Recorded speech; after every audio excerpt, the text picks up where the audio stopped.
जय हिंद किसान भाइयों में प्यार मीना आप लोगों का दोस्त आप लोगों के लिए आज लेकर आया हूँ बाजरे की सेटिंग के ऊपर जानकारी। जी हाँ किसान भाइयों, आज अपन बात करेंगे कि अपनी जो थ्रेसर मशीन है वो जब आप बाजरा निकालते हो तो क्या क्या समस्याएं करती है, फिर उन समस्याओं का समाधान अपन किस तरीके से करेंगे, मशीन को चलाते वक्त हमें किन किन बातों का ध्यान रखना चाहिए, क्या आपने अभी नई मशीन ली है, इन सभी बातों की जानकारी अपन आज के वीडियो में लेने वाले हैं। किसान भाइयों, मशीन के ऊपर अपन डिटेल में बातचीत करेंगे। उससे पहले आप एक बार वीडियो को लाइक कर लो, चैनल को सब्सक्राइब कर लो, बेल आइकन को दबा लो और वीडियो को थोड़ा शेयर भी कर दो। तो किसान भाइयों, यहाँ पे जो आप मशीन देख रहे हैं ये मशीनें हैं जो बाजरा निकाल रही है, जो आप यहाँ पे देख सकते हैं। किसान भाइयों, मशीन के द्वारा जब आप बाजरा निकालते हो तो सबसे पहली समस्या क्या हो जाती है, जब बाजरा निकाल रही है तो उसमें जो बाजरा है वो बूलरे के अंदर से अलग नहीं हो रहा है। अब बहुत से किसान भाई बूलरे में नहीं समझेंगे। बूलरा होता है किसान भाइयों जो बाजरे की सरी होती है उसके अंदर जहाँ बाजरे का बीज होता है ना, उसको अपन बूलरा बोलते हैं। तो उससे क्या है, दाना अलग नहीं हो रहा है और दाना अलग ना होके यहाँ पे अपने अनाज में आ रहा है या फिर वो भूसे के अंदर जा रहा है सीधा। तो ये एक प्रॉब्लम तो ये हो जाती है। तो फिर इसका समाधान अपन किस तरीके से कर सकते हैं, सुनो आप किस तरीके से इसका समाधान करोगे। किसान भाइयों, अपनी थ्रेसर मशीन के अंदर जाल होता है, आप लोग सब जानते हो। इस तरीके से अपनी थ्रेसर मशीन होती है और किसान भाइयों अपने पास इस तरीके से एक थ्रेसर मशीन होती है और इस प्रकार की थ्रेसर मशीन के अंदर इस ड्रम के अंदर एक जाल होता है। ठीक है, उस जाल को आप किस तरीके से चेक करोगे मैं आपको वो बता देता हूँ। किसान भाइयों, इस तरीके से आपकी थ्रेसर मशीन के अंदर एक जाल लगा हुआ होगा जो आप यहाँ पे देख सकते हैं। बाजरे का ये जाल है, यहाँ पे देख लीजिए। और बाजरे के जाल में आप लोगों को एक बात का ध्यान रखना है, हर वक्त आपको इस बात का ध्यान रखना है जब भी आप मशीन चलाओ बाजरा निकालने के लिए। तो यहाँ पे जो ये गैप है ना, इसको आपको देखना है कहीं ये गैप आपने ज़्यादा तो नहीं लगा रखा है सरियों के बीच में। कभी कभी क्या होता है किसान भाइयों, जब अपन मशीन चलाते हैं तो 3-4 साल 5 साल मशीन चलाने के बाद भी वो जाल अपन चेंज नहीं करते हैं। जब इतनी टाइम तक अपन मशीन को चलाते हैं तो ये जो सरिये हैं ना ये घिस जाते हैं। आपको बताऊं किसान भाइयों, ये वाले जब ये घिस जाते हैं ना तो ये जो छेद है ये काफ़ी चौड़े हो जाते हैं। अब जब ये छेद काफ़ी चौड़े हो जाएंगे ना तो इनमें दिक्कत ये हो जाएगी किसान भाइयों कि ये माल को नीचे की तरफ निकाल देगा, क्योंकि माल ड्रम के अंदर रुकेगा नहीं रुकेगा तो माल सीधा कहाँ जाएगा, नीचे चला जाएगा। और नीचे चला जाएगा तो वहाँ से दाना उठाने का काम शुरू हो जाएगा।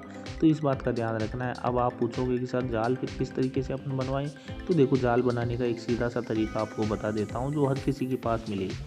किसान भाइयों, आपको जब भी बाजरे का जाल बनवाना हो तो अपने माचिस की जो तिल्ली होती है ना, उसकी जो सींक होती है उसके हिसाब से आप ये जाल बनाओ। जाल जब इतना दो सरियों के बीच जब आप गैप रखो तो माचिस की तिल्ली का जितना गैप रखो उसमें वो तिल्ली आराम से मा जाएगी। तो दोनों के बीच में इतना गैप रख लो।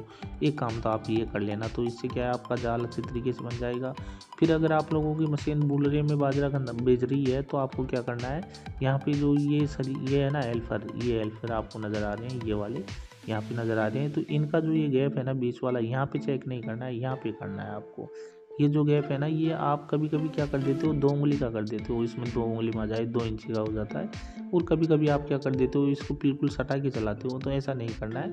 ये गैप आपको 1 उंगली का ही रखना है, इसके बीच का जो गैप है ना 1 उंगली का रखना है। जब आप लोग ये काम कर दोगे ना तो आपके जो बूलरे में दाना जा रहा है ना वो रुक जाएगा। बाजरे के भूसे में जाने का एक कारण और होता है किसान भाइयों, जो मैं आपको यहाँ पे बता देता हूँ। यहाँ पे जो आप ये पर्दा देख रहे हो ना, अंदर मशीन के अंदर जो पर्दा लगा हुआ रहता है जो भूसे को उठाने का काम करता है, इसकी वजह से भी बाजरा अंदर की तरफ जाता है, जहाँ भूसा होता है वहाँ पे चला जाता है। इसका क्या करना है किसान भाइयों, ये जो अपनी जाली है ना इसका भी आपको ध्यान रखना है। बाजरे के लिए जो जाली होती है 13 नंबर 14 नंबर या फिर आपको 12 नंबर लगाते हो, वो अपने हिसाब से देख लेना, जो आपकी मशीन की चाल के भी निर्भर करेगा। तो किसान भाइयों, जो ये जाली लगाते हो ना आप बाजरे की, उसके ऊपर भी निर्भर करता है और इस पर्दे के ऊपर भी निर्भर करता है।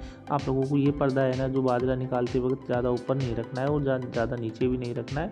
इसको 5 उंगली के ऊपर आपको रखना है। और ये जो जाली है, जो ये नीचे की जाली है, इसको आप 13 नंबर लगा सकते हो किसान भाइयों। तो 13 नंबर जाली लगा के आप बाजरा निकाल सकते हो।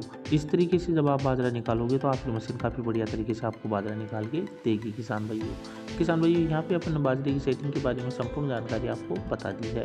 अब आप लोग कहोगे सर कि भूसे में दाना जा रहा है, तो भैया आपको एक काम और करना है, वो और समझा देता हूँ मैं। अगर मशीन बूलरे में बाजरा भेज रही है या भूसे के अंदर बाजरा भेज रही है तो आपको एक काम और करना है। वो काम क्या करना है, जो अपनी डी-वेल्ट की हवा होती है ना उसको आपको कम कर देना है। ठीक है किसान भाइयों, अब आप बोलोगे सर सफाई नहीं होगी तो फिर आपको झूले की सेटिंग करनी है। झूले की सेटिंग के लिए मैंने अलग से वीडियो डाल रखा है, उसका लिंक मैं नीचे डिस्क्रिप्शन में डाल दूंगा, वहाँ से जाके आप उस वीडियो को देख लेना। ये जो डीवेल्ट आपको नज़र आ रही है ना, इसके स्पीड कम कर देनी है पंखे की, तो दाना उठते हुए रुक जाएगा। ट्रैक्टर को ज़्यादा स्पीड पे नहीं चलाना है, ट्रैक्टर को भी नॉर्मल स्पीड पे चलाना है, जैसे 11 की स्पीड पे चलाना है बाजरा निकालते वक्त। तो इन छोटी छोटी बातों का आप ध्यान रख के अपनी मशीन को अच्छी तरीके से चला सकते हैं। बाजरा निकालने में ज़्यादा दिक्कत नहीं होती है किसान भाइयों, ज़्यादा दिक्कत होती है सोयाबीन निकालने में, तुअर निकालने में और गेहूँ सरसों चना निकालने में भी ये दिक्कत होती है। बाजरा तो नॉर्मल तरीके से निकल जाता है किसान भाइयों। तो आप इस बातों का ध्यान रख सकते हैं और अपनी जबाड़ी का भी ध्यान रखना, थ्रेसर मशीन की जो जबाड़ी है उसका भी ध्यान रखना आप, क्योंकि वो भी ज़्यादा घिस जाती है तो कटाई से नहीं हो पाती है, तो उसको भी आप चेंज कर देना। किसान भाइयों फिर मिलते हैं अगले वीडियो में एक और इसी जानकारी के साथ, तब तक आप हमें दीजिए आज्ञा। जय हिंद।